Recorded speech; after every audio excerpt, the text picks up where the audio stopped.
Good morning, everybody. This kitchen is the last room on the first floor with plaster still on the walls, but that's about to change.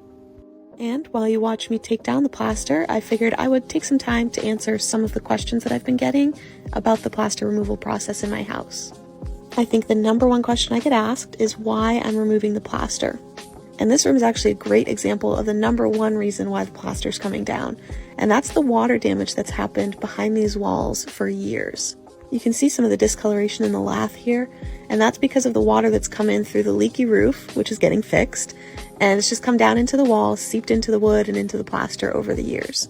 Any of the plaster with water damage was not salvageable, and that is a good portion of the plaster in this house. Other parts of it are coming down to allow for re-insulation of the exterior walls and some interior walls as well, and then just to make it easier for our electrician to run new wiring, the plumber to run plumbing, all of that fun stuff that happens behind the wall. I also get asked a lot if I'm taking the plaster down off of the ceilings as well, and I definitely will. My ladder just isn't tall enough to reach the ceilings here on the first floor, so I wasn't taking them down as I go, but I now have some scaffolding that I'll be able to come back through and use to get all of the plaster off of the ceiling as well. People are also curious to know if the lath is going to come down too, or if it's staying up on the walls.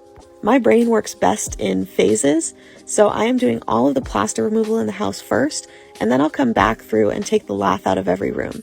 I just find it easier to manage if I'm doing just one task at a time.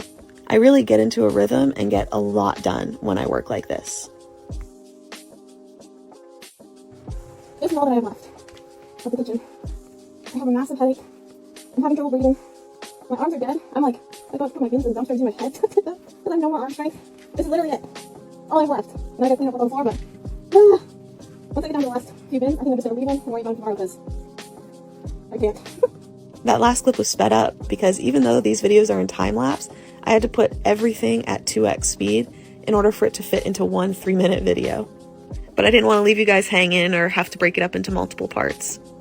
And even though I thought I was going to leave any bins of plaster because my arms were just completely dead, I did end up taking everything out to the dumpster so that I could get you guys these great aftershots.